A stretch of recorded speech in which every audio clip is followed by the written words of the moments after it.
نے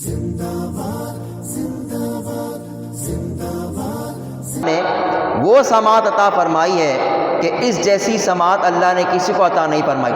دیکھو اللہ نے حضرت سلیمان علیہ السلام کو یہ طاقت بخشی کہ آپ کا لشکر گزر رہا تھا تو سورہ نمل میں آتا کہ چیونٹیوں کی سردار نے کہا کہ اپنے اپنے بلوں میں چلے جاؤ، اس کہیں ایسا نہ ہو کہ سلیمان علیہ السلام کا لشکر تمہیں کچل نہ دے۔ اور حضور کے صحابی حضرت ساریہ ایک دور مقام پہ جہاد میں مشغول تھے، آپ نے حضرت عمر فاروق کی آواز سنی، یا ساریۃ الجبل۔ ذرا غور کرو کہ ایک نبی کی سماعت کا یہ عالم ہو کہ چیونٹی کی آواز کو سن لیں، اور ایک صحابی کی سماعت کا یہ عالم ہے کہ وہ دوسرے صحابی جو کہ ولی اللہ ان کی آواز کو سماعت کر لے۔ غور کرو جب ایک نبی جو کہ رسول اللہ کے مقتدی ہیں اور ایک صحابی جو رسول اللہ کی امت ہے، ان کی آواز کا، ان کی سماعت کا یہ عالم ہے، تو رسول اللہ کی سماعت کا کیا عالم ہوگا؟ حضور علیہ الصلوۃ والسلام تو امام انبیاء ہیں، تو ان کی سماعت تو ان سے زیادہ ہونی چاہیے۔ تو یہ حضور علیہ الصلوۃ والسلام کا معجزہ کہ رسول اللہ دور و نزدیک کی آوازوں کو سن لیا کرتے ہیں۔ حضور علیہ الصلوۃ والسلام، بس آخری بات کر کے بات ختم کروں گا، سرکار کا یہ معجزہ کہ اللہ نے حضور علیہ الصلوۃ والسلام کے ہاتھ مبارک کو برکتوں والا بنایا۔ چنانچہ جب غزوہ بدر ہوا تو حضور کے صحابی حضرت معاذ رضی اللہ تعالیٰ عنہ نے ابو جہل پہ پے در پہ وار کیے اور اس کو شدید زخمی کر کے موت کے قریب پہنچا دیا۔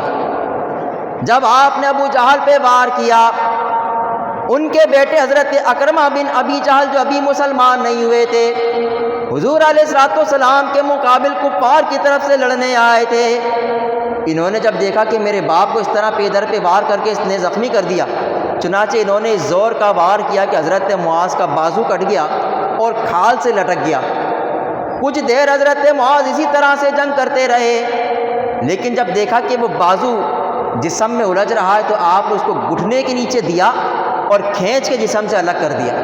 یہ حضور علیہ الصلوۃ والسلام کی محبت تھی کہ اپنی جسمانی تکلیف کو برداشت کر لیا کرتے تھے، لیکن رسول اللہ پر جان قربان کرنے سے پیچھے نہیں ہٹتے تھے۔ جب جنگ ختم ہوئی تو اپنا وہ کٹا ہوا ہاتھ لے کے حضور کی بارگاہ میں پیش کر دیا، عرض کی یا رسول اللہ میرا بازو کٹ گیا۔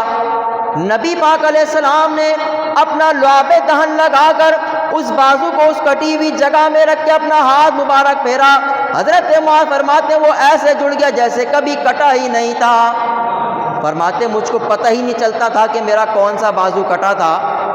فرماتے کہ جب مجھے یہ معلوم کرنا ہوتا کہ میرا کون سا بازو کٹ گیا تھا تو میں کسی دوسرے سے مقابلہ کرتا، تو جس بازو میں طاقت زیادہ ہوتی مجھے پتہ چل جاتا کہ یہی وہ بازو تھا جو رسول اللہ نے جوڑا تھا۔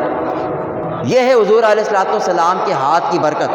حضور علیہ الصلوۃ والسلام کے صحابی حضرت قتادہ ایک جنگ میں یہ لڑ رہے ہیں، انہوں نے دیکھا کہ حضور علیہ الصلوۃ والسلام پر کہیں دشمن حملہ نہ کر دے، یہ رسول اللہ کے چہرے کے آگے آ گئے اور اسی حال میں جنگ کرتے رہے کہ اچانک ایک تیر آ کر ان کی آنکھ کو لگا اور اس زور سے لگا کہ آنکھ پھٹ گئی اور ڈھیلا پٹھے کے ساتھ رخسار پر لٹک گیا۔ حضرت قتادہ جنگ کرتے رہے، آپ کو تکلیف ہوتی رہی، آپ نے تکلیف کو رسول اللہ کی وجہ سے برداشت کیا۔ دیگر صحابہ نے کہا کہ قتادہ یہ تم کو تکلیف دے رہا ہوگا، اب اس میں بچا ہی کیا ہے، یہ پٹھے سے لٹک چکا ہے، لاؤ ہم تلوار سے اس کو کاٹ دیتے تاکہ کچھ تکلیف میں کمی آ جائے۔ آپ نے ان کو منع کر دیا، ان کو ہاتھ نہ لگانے دیا، اور اپنی وہ نکلی ہوئی آنکھ جو پھوٹ گئی تھی اور پٹھے سے رخسار پر لٹکی ہوئی تھی حضور علیہ الصلوۃ والسلام کی بارگاہ میں لے کے پہنچ گئے۔ نبی پاک علیہ الصلوۃ والسلام نے حضرت قتادہ کو دیکھا، آپ نے فرمایا اے قتادہ اگر تو صبر کرے تو تیرے لیے جنت ہے، ہم تیرے لیے جنت کی دعا کر دیں اور اگر تو چاہے تو تیرے لیے دعا کر دیں۔ عرض کی یا رسول اللہ جنت تو بہت ہی اعلیٰ عرفہ نعمت ہے، یا رسول اللہ آپ میرے لیے جنت کی دعا کریں، لیکن یا رسول اللہ مجھ کو میری آنکھ بھی واپس کر دیں، اس لیے کہ یا رسول اللہ گھر میں میری بیوی موجود ہے، میں اپنی بیوی سے بہت محبت کرتا ہوں اور میں نہیں چاہتا کہ یا رسول اللہ وہ مجھے اس حال میں دیکھ کے مجھے کانا کہے، تو یا رسول اللہ آپ میرے لیے جنت کی دعا بھی کریں اور میری اس آنکھ کو بھی مجھے واپس کر دیں۔ حضور علیہ الصلوۃ والسلام نے دعا فرمائی یا اللہ تو قتادہ کو جنت میں مقام عطا فرما جس نے اپنے چہرے کو تیرے محبوب کے چہرے پہ قربان کیا۔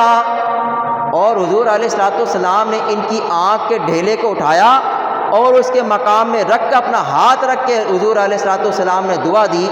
حضرت قتادہ فرماتے ہیں کہ وہ ایسے درست ہو گیا جیسے کبھی کچھ ہوا ہی نہیں تھا۔ فرماتے ہیں وہ زیادہ خوبصورت ہو گئی آنکھ اور اس میں بینائی بھی سب سے زیادہ تھی۔ حضرت قتادہ فرماتے ہیں، صحابہ کرام فرماتے ہیں کہ جب تک حضرت قتادہ زندہ رہے اس آنکھ میں کبھی کوئی بیماری نہ ہوئی، دوسری آنکھ میں کبھی سرخی آ جاتی، کبھی کمزوری آ جاتی، کبھی اس میں آشوب چشم ہو جاتا، لیکن وہ آنکھ جو رسول اللہ نے اپنے دستے قدرت سے اپنے معجزانہ ہاتھ سے درست کی تھی، حضرت قتادہ فرماتے ہیں کہ وہ سب سے بہترین اور خوبصورت ہو گئی۔ یہ ہے حضور علیہ الصلوۃ والسلام کے ہاتھ کی برکت۔ حضرت حضور کے صحابی حضرت عبداللہ بن عتیق رضی اللہ تعالیٰ عنہ، مدینہ میں ایک یہودی تھا ابو رافع، یہ حضور علیہ الصلوۃ والسلام کے خلاف زبان دراز کیا کرتا تھا۔ حضور نے فرمایا کہ ہے کوئی جو اس بدبخت کو سنبھالے اور اس سے ہمارا بدلہ لے، یہ ہماری ہجو کرتا ہے، بے حرمتی کرتا ہے۔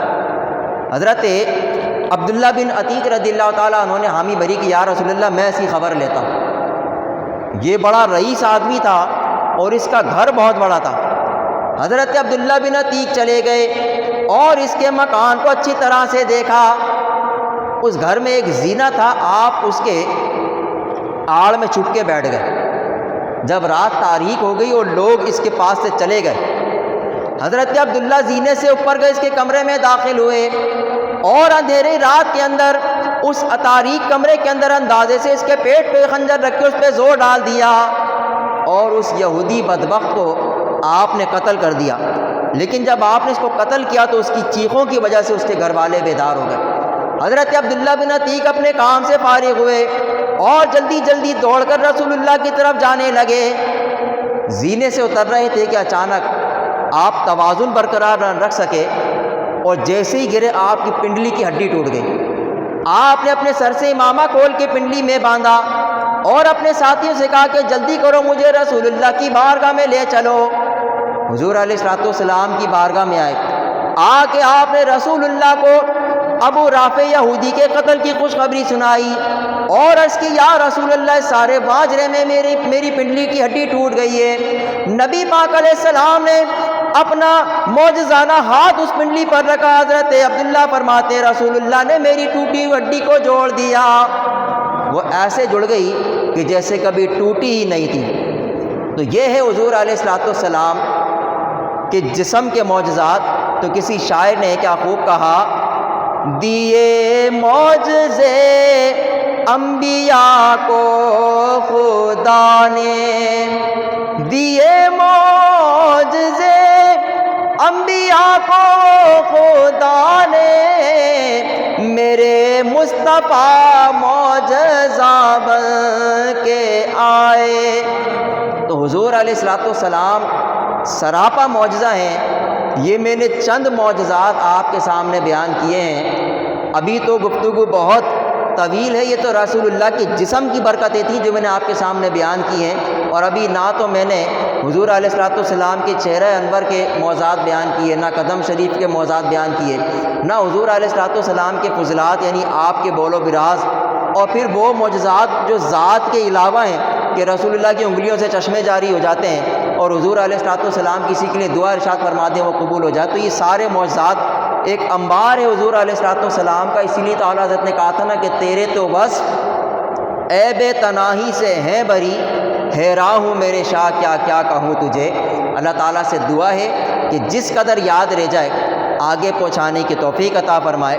وآخر دعوانا ان الحمد للہ رب العالمین۔ صلاۃ و سلام کے لیے کھڑے ہو جائیں۔